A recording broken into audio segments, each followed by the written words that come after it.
26 जून को हरिद्वार दुबे के निधन के बाद राज्यसभा सांसद की सीट खाली हुई। उस पर बीजेपी उम्मीदवार डॉक्टर दिनेश शर्मा का नामांकन कराया गया और लगभग तय माना जा रहा है कि निर्विरोध चुने जाएंगे। और योगी सरकार के पहले कार्यकाल में बतौर उप मुख्यमंत्री थे, दूसरे कार्यकाल में उनको जगह नहीं मिली और अब सीधे राज्यसभा सांसद के लिए नामित किए गए हैं। सर, कैसे देखते हैं ये? देखिए, कार्यकर्ता हूँ और कार्यकर्ता के नाते देखना नहीं है, करना है। पार्टी के लिए काम करना है और पार्टी में जगह मिलना ये कार्यकर्ता की आकांक्षा नहीं होती है। पार्टी अच्छी तरीके से अपनी पकड़ जनता पे बनाए और प्रदेश और देश में उसकी सरकार बने, ये हर कार्यकर्ता की मनोभावना होती है। कल यानी 8 सितंबर को मुझे राज्यसभा का मनोनयन का चुने जाने का प्रमाण पत्र प्राप्त होगा, लेकिन माननीय जो केंद्रीय नेतृत्व है, प्रदेश नेतृत्व है, उसने दायित्व का परिवर्तन किया है। दायित्व का परिवर्तन ये बीजेपी की एक स्वाभाविक प्रक्रिया है जो सतत चलती रहती है।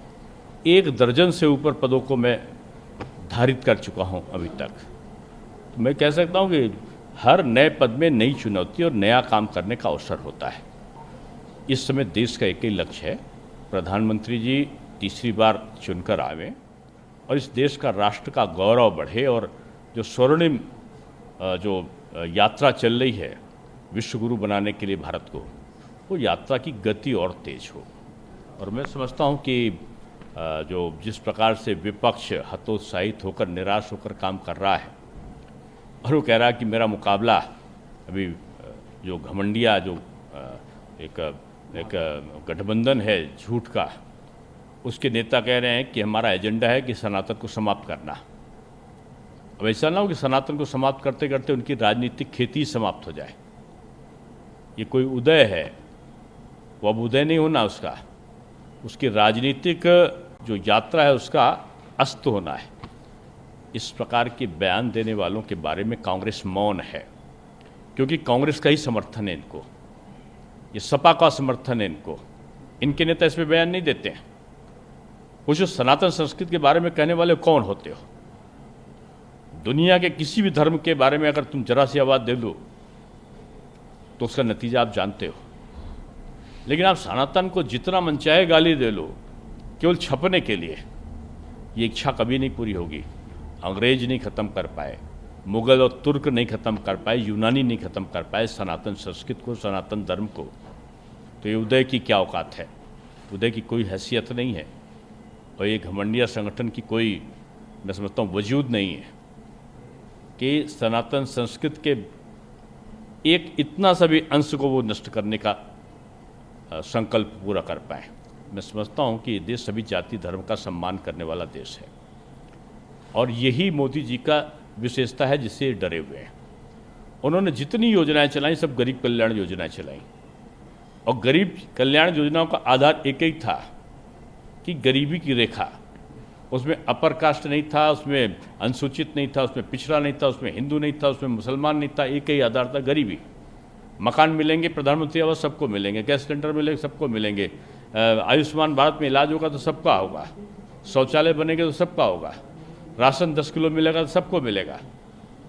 अब यही इनकी चिंता का कारण है। उत्तर प्रदेश के रामपुर और आजमगढ़ ऐसे जगह पर जहाँ पे मुस्लिम डोमिनेटेड, जिसको कहना चाहिए अल्पसंख्यक डोमिनेटेड एरिया है, भारी बहुमत से बीजेपी जीत कर आई। यानी गरीब अल्पसंख्यक तबके का विश्वास बीजेपी की तरफ तेजी से बढ़ा है। ये इनकी चिंता का कारण है और वो इसलिए सनातन को गाली दे रहे हैं जिससे जो गरीब तबका, जो जिसको कहते हैं पसमानदा या गरीब जो अल्पसंख्यक है, वो बीजेपी की तरफ कहीं न मुड़ जाए। ये जाति और धर्म में लड़ाकर ये राजनीति की रोटी जो सेकना चाहते हैं, इनकी इच्छा कभी पूरी नहीं होने वाली। नामांकन के दौरान मुख्यमंत्री योगी आदित्यनाथ आपके साथ मौजूद रहे और पहली सरकार में आपके साथी केशव प्रसाद मौर्य, ब्रजेश पाठक, उस पल को कैसे देखते हैं आप? नहीं, सभी से मेरे प्रगाढ़ संबंध हैं। आदरणीय मुख्यमंत्री जी का सानिध्य मुझे, जब मैं युवा मोर्चे का प्रदेश का अध्यक्ष था 92-93 से, तब से मेरा उनका सानिध्य है और मैं समझता हूँ सबसे पहले वो बीजेपी के मंच पे बीजेपी युवा मोर्चा के कार्यक्रम में घुसपैठ के खिलाफ अभियान था, 10,000 से ज़्यादा युवा था। उसमें उन्होंने अपने जीवन का, मैं समझता हूँ राजनीतिक जीवन का, जो एक राजनीतिक दल के मंच पर पहला भाषण दिया था। और केशव जी तो मेरे छोटे भाई की तरह हैं, और विश्व हिंदू परिषद में जब वो काम कर रहे थे तो उस समय मैं मीडिया सेंटर में विश्व संवाद केंद्र में संपादक था, विश्व संवाद पत्रिका का।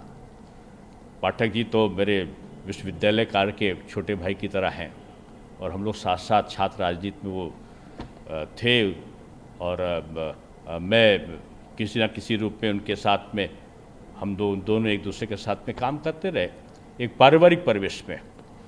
तो बीजेपी में नेता अलग अलग नहीं होते, उनका सिद्धांत होता है, उनका नीति एक होता है, और अंतर्मन से वो एक दूसरे के करीब होते हैं। ये कांग्रेस में है जो सब एक दूसरे की टांग खींचते हैं, बीजेपी में सब कुछ नहीं होता। इंडिया गठबंधन की चौथी बैठक दिल्ली में होने वाली है और लगभग दिल्ली जाना भी आपका तय है।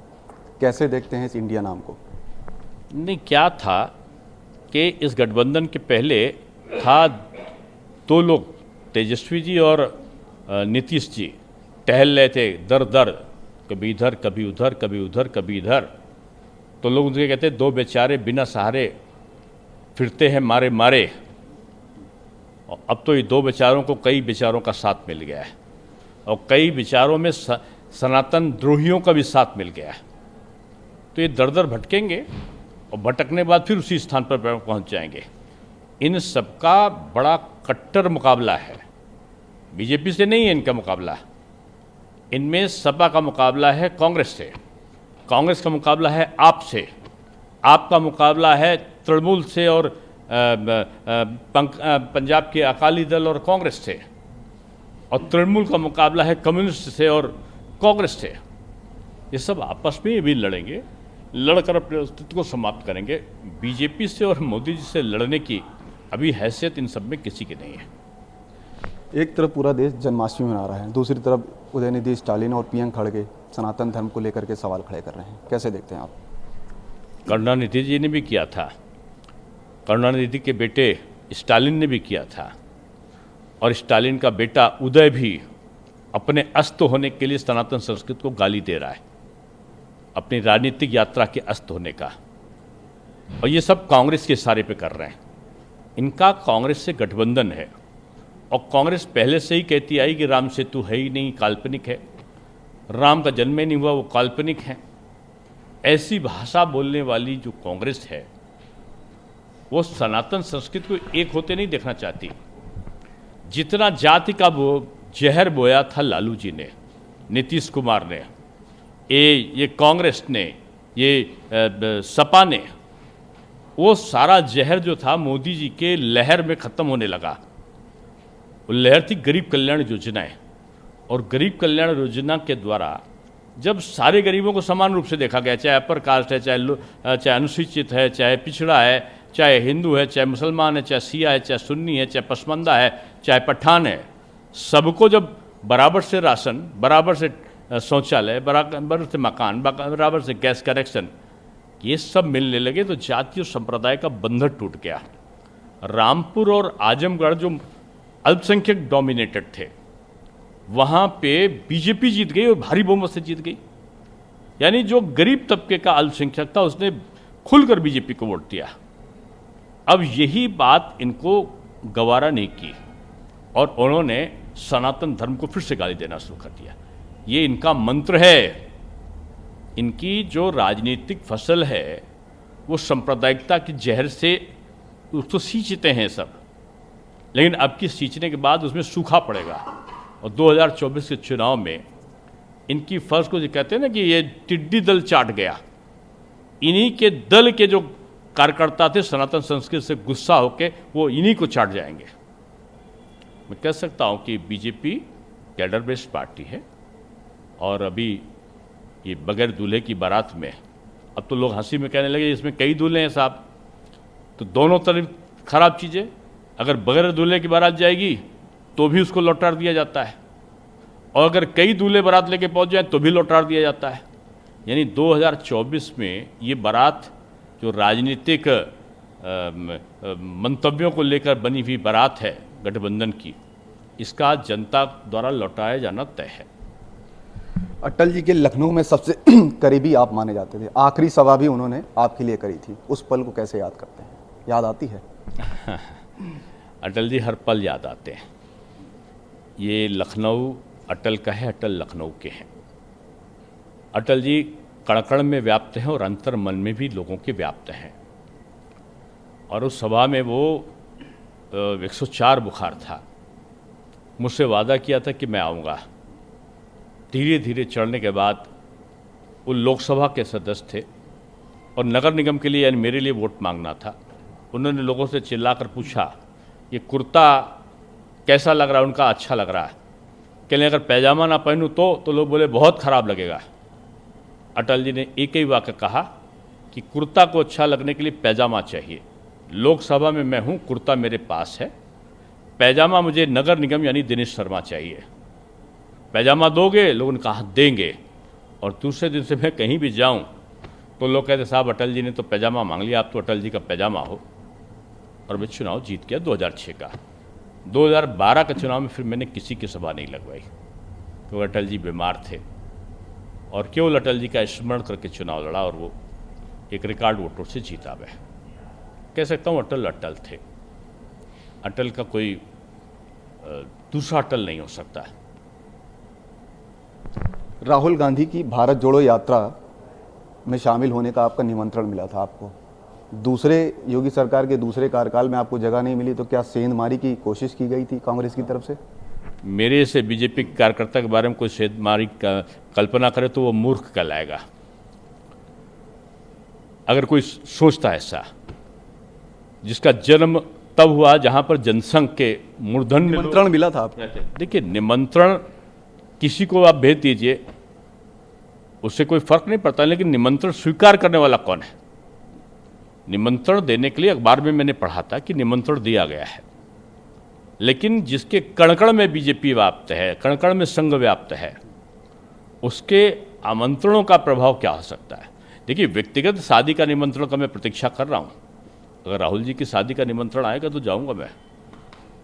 अब वो होगी कि नहीं होगी ये नहीं पता मुझे, लेकिन वो निमंत्रण कौन सा आया मुझे नहीं पता।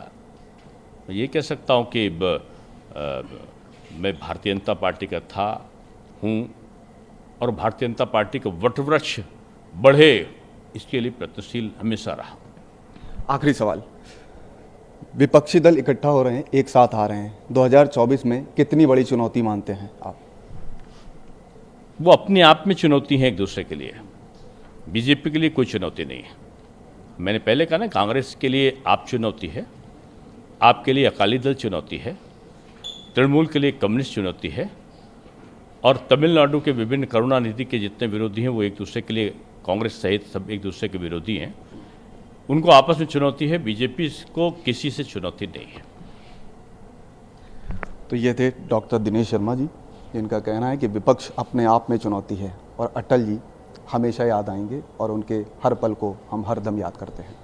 कैमरा पर्सन सचिन सैनी के साथ मनोज पांडे, लखनऊ न्यूज़ 24। नमस्कार, मैं हूं मानक गुप्ता। अगर आपको हमारा ये वीडियो पसंद आया हो तो इसे लाइक और शेयर जरूर करें, और हाँ, हमें सब्सक्राइब और फॉलो करना ना भूलें ताकि आप देश और दुनिया की कोई खबर मिस ना करें। तो जुड़े रहिए हमारे साथ और देखते रहिए न्यूज़ 24।